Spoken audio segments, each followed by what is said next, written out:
Assalamualaikum warahmatullahi wabarakatuh. Kami dari kelompok B6. Di sini saya Miza Filote, Saya Brigita Sekar. Saya Asia Tika Putri. Saya Rahadi. kami akan mempresentasikan tentang distokia fetalis. Selamat menonton. Dalam proses kelahiran hewan dikenal ada dua terminologi, yaitu eutokia dan distokia. Di mana eutokia adalah proses kelahiran normal pada hewan tanpa dibantu dengan manusia. Nah, ada yang namanya distokia, yaitu proses kelahiran di mana hewan mengalami kesulitan kelahiran sehingga membutuhkan yang namanya bantuan dari manusia. Dan salah satu alat yang bisa digunakan yaitu seperti ini, tali untuk melakukan penarikan atau traksi. Nah, untuk memastikan apakah fetus ada dalam kondisi hidup atau mati, itu ada dua. Yang pertama, ketika fetus berada pada posisi longitudinal anterior, kita bisa melakukan cek pada bagian lidah dan pada bagian mata. Kemudian pada bagian longitudinal posterior bisa dilakukan dengan pengecekan pada otot sphincter ani, apakah ada respon dari fetus atau tidak. Oke, sekarang saya akan menjelaskan tentang situs, posisi, dan habitus. Nah, untuk situs sendiri itu merupakan posisi sumbu tegak fetus terhadap sumbu tegak saluran kelahiran, bisa sejajar maupun tegak lurus. Nah, situs ini dibagi menjadi tiga, ada longitudinal, transversal, dan juga vertikal. Untuk longitudinal terbagi menjadi dua, yaitu anterior dan posterior. Sedangkan untuk yang transversal terbagi menjadi dua, yaitu dorsal dan juga ventral. Untuk yang bagian vertikal juga terbagi menjadi dua, yaitu dorsal dan ventral. Selanjutnya adalah posisi. Posisi sendiri merupakan bertemunya punggung fetus dengan tubuh induk. Nah, tubuh induk sendiri bisa di bagian pubis, iliaka maupun di bagian sakrum. Untuk posisi terbagi menjadi tiga, yaitu dorsosakrum, dorsoiliaca dexter atau dorsoiliaca sinister, dan juga dorsopubis. Selanjutnya adalah habitus. Nah, untuk habitus sendiri pada bagian kaki depan itu terbagi menjadi penekukan pada persendian scapula, atau bisa juga penekukan pada persendian humeroradiofurna, dan juga bisa penekukan pada persendian karpal.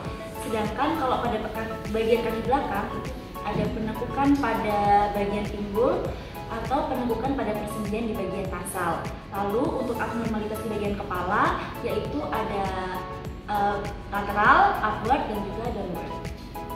Berdasarkan klasifikasi dan juga penyebabnya, distokia dibagi menjadi dua. Ada distokia maternal dan juga distokia fetalis. Distokia maternal itu distokia yang berasal dari induknya. Kalau misalkan distokia fetalis itu distokia yang berasal dari fetusnya.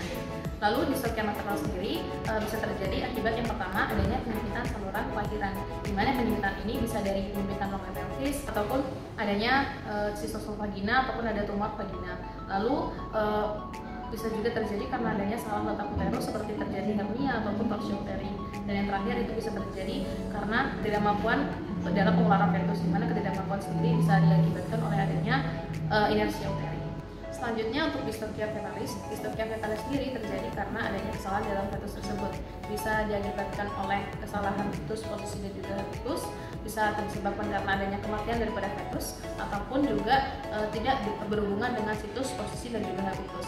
Yang tidak berhubungan ini seperti contohnya itu adanya oversize fetus, seperti ukuran fetus tersebut lebih daripada normal, dan juga kelainan perkembangan daripada fetus tersebut, apakah terjadi edema ataupun terjadi pembesaran. Nah, tadi kan sudah dijelaskan apa itu posisi, habitus, dan situs. Nah, sebelum kita membahas posisi distokia fetalis atau posisi abnormalnya, nah saya akan menjelaskan posisi normal atau eutokia.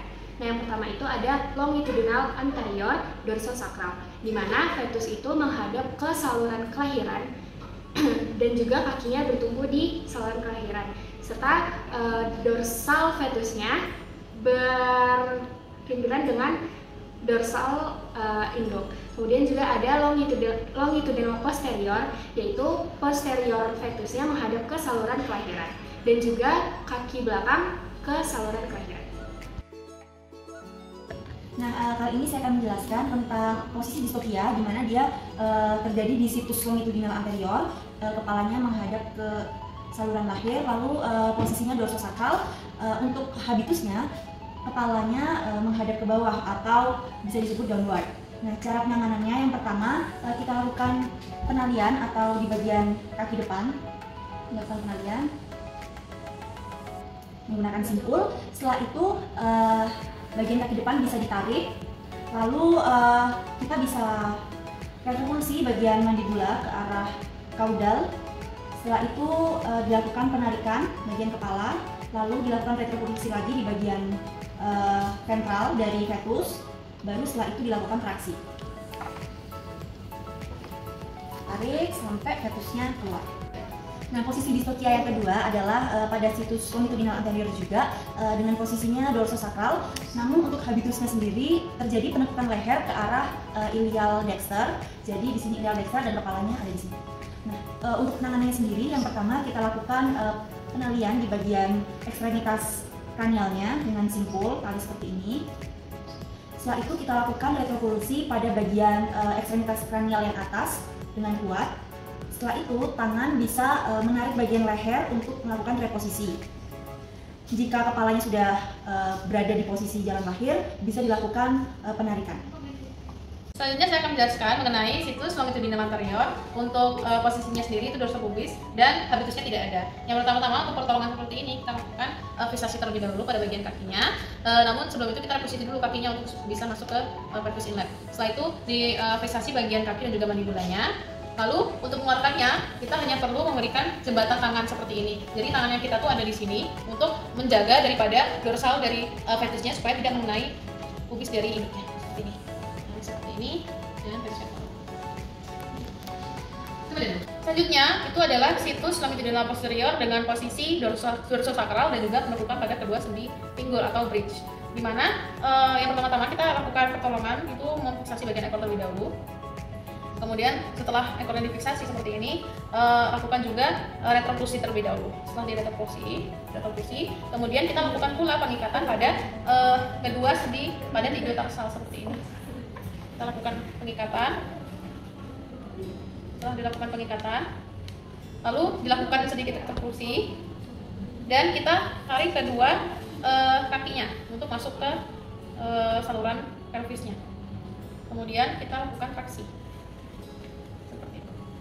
Nah, untuk posisi abnormal selanjutnya yaitu fetusnya dengan situs transversal, posisinya ventral, di mana habitusnya kakinya menekuk di pelvis inlet. Nah, untuk cara pengeluaran fetusnya yaitu pertama-tama diikat di ekstremitas yang depan, kemudian diretropulsi yang bagian belakang, selanjutnya ditraksi sampai ke. Nah, selanjutnya untuk posisi abnormalnya yaitu dengan situs transversal, posisinya ventral, dengan habitusnya biflexion atau keempat ekstremitasnya berada di saluran kelahiran atau di pelvis. Nah, untuk pertolongannya sama seperti yang tadi, yaitu menali bagian ekstremitas kranialnya, kemudian didorong bagian dorsal, setelah itu ditraksi. Oke, untuk selanjutnya adalah distokia dengan situs transversal atau tegak lurus dengan saluran genitalia dan posisinya saat ini dorsal atau punggungnya mengarah keluar. Untuk penanganannya itu dilakukan pertama adalah fiksasi pada bagian ekstremitas kalau masih bisa diambil, kalau tidak bisa langsung dilakukan retropulsi, dilakukan dorongan sebentar, kemudian dilakukan pengambilan bagian mandibula dan bagian ekstremitas kranial. Sini dan di sini. Nah, setelah itu dilakukan reposisi sekaligus dengan retropulsi setelah difiksasi. Kemudian dilakukan traksi pada bagian ekstremitas dan mandibula yang telah difiksasi tadi. Dan yang terakhir adalah situs longitudinal posterior karena bagian belakangnya yang akan keluar dengan posisinya adalah dorsopubis, yaitu bagian punggung dari fetus bertemu dengan pubis dari induk. Kemudian untuk habitusnya itu adalah fleksi atau sendinya dua pasang itu mengalami penekakan sehingga harus dilakukan fiksasi pada bagian ekstremitas kaudal terlebih dahulu, dibiarkan dulu kranial, kemudian dilakukan retropulsi pada kranial dengan menggunakan tangan pada bagian ventral, kemudian dijaga agar kepala tidak terlalu mentok dengan bagian ginjal sehingga dapat dilakukan traksi secara langsung dan diberikan jembatan pada bagian atas agar tidak menekan pada bagian ventral dari si fetus. Baik, sekian sekian presentasi dari kelompok B6. Kurang lebihnya kami mohon maaf bila ada salah kata maupun perbuatan. Dan wassalamualaikum warahmatullahi wabarakatuh.